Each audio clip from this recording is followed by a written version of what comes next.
주안의 문화 10월 16일 월요일 묵상을 함께 나오도록 하겠습니다. 오늘 말씀은 열왕기상 17장 1절에서 7절까지의 말씀으로요. 우리의 공급처 되시는 하나님이라고 한 제목으로 함께 묵상을 나오도록 하겠습니다.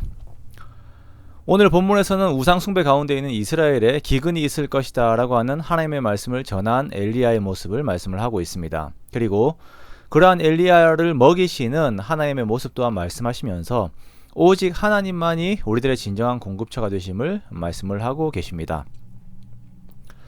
북이스라엘 백성들을 바알 숭배로 이끌어간 악한 왕 아합은 역대 왕들의 사적에서 그 분량이 길게 나오고 있습니다. 북이스라엘을 바알 신앙으로 이끌었다라고 하는 것은 현세적이고 감각적인 삶을 추구한다라는 것이고, 그들의 원함이 바알이라고 하는 신을 섬기는 것과 그 내용이 맞아떨어졌기 때문에 이스라엘 백성들은 바알 숭배에 자의적으로 들어가게 되었습니다.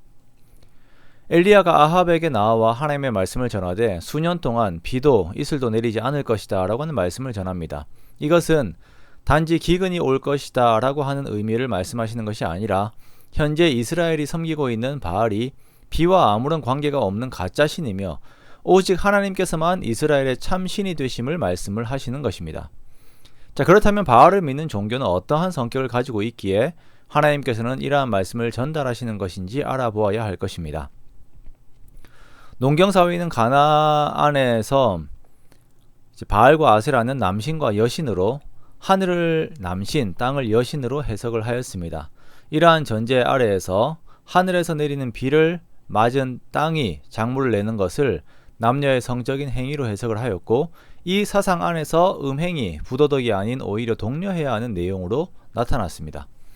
이러한 사상 안에서 바알을 섬기는 곳에는 음란한 사제들이 있었고, 이러한 음란한 종교의식은 바알을 자극하여 자신들에게 이 땅에서의 풍요를 준다라고 생각을 하였고, 결과적으로 이러한 종교의 추구는 가정의 거룩성과 개인의 거룩성을 훼손하는 결과를 가지고 옵니다. 온 북이스라엘이 이 아합과 함께 이러한 범죄에 빠져 있는 것입니다.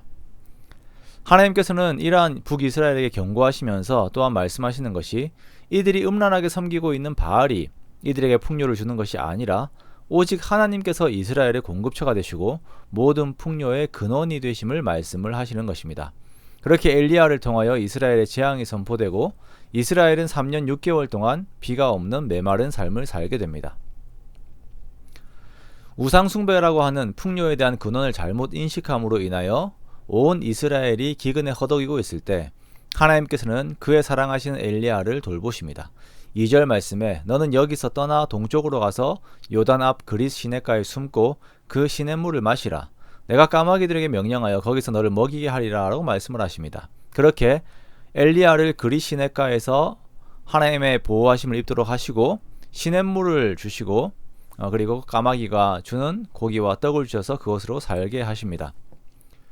이후 아합의 아내 이세벨이 하는 악행을 보면 기근의 원인을 엘리야에게 두고 엘리야에 대한 체포 명령을 내립니다. 그리고 여호와의 선지자들을 찾아서 죽이는 일들을 벌이게 되죠. 이러한 상황에서 하나님께서는 엘리야를 숨기시고 그를 먹이시고 마시게 하신 것입니다. 모든 사람이 바알이 그들의 공급처가 된다고 믿으면서 바알의 뒤를 따라가다가 모든 것이 메마르게 되는 그 상황에서 하나님의 공급을 경험하며 하나님의 보호하심을 입고 있는 엘리야의 모습을 우리가 보면서 현대를 살고 있는 성도된 우리들은 과연 무엇을 나의 공급처로 인정하고 있는가, 우리들의 마음의 중심을 정직하게 바라보기를 원합니다. 우리가 하나님을 믿는다라고 하면서 우리의 공급처를, 내 삶의 공급처를 돈으로 혹은 이 세상의 방법들로 혹은 직장과 같은 것을 가장 상위에 두고 그것들을 의지하고 있지는 않습니까? 그리고 바알을 섬기는 자들이 그 종교의식을 삶의 방법으로 따르는 것처럼 우리가 이 세상의 방법들을 추구하면서 그것들이 원하는 대로 전혀 신앙 양식의 가치가 없이 살고 있지는 않습니까?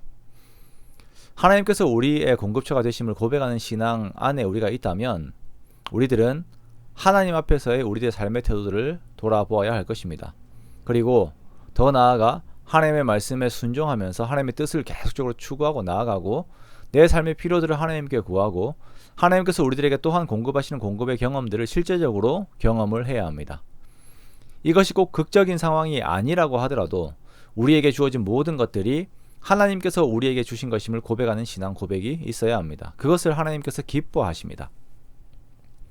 사랑하는 성도 여러분, 우리는 마음을 높이지 말고 정함이 없는 재물에 소망을 두지 말고 오직 우리에게 모든 것을 후히 주사 누리게 하시는 하나님께 우리들의 소망을 두어야 합니다. 날마다 이것을 고백하고 나의 영혼에게 선포하십시오. 내가 조금이라도 세상을 의지하려고 할 때에, 나의 생각이 그쪽으로 기울 때에 하나님께서 나의 공급처가 되신다라고 고백함으로 우리의 마음이 하나님께로 방향을 항상 이렇게 정하여져 있는 우리 모두가 되기를 원합니다. 그렇게 하나님의 기쁨이 되어 하나님께서 주시는 모든 체험을 친히 누리는 우리가 되기 원해요. 우리가 이번 한 주를 살아가면서도 하나님을 의지하고 하나님의 채우심 속에서 만족하는 우리가 되기 원합니다. 그렇게 그 무엇보다 하나님만 더욱 사랑하는 저와 여러분의 복된 삶이 되시기를 주님의 이름으로 축원합니다.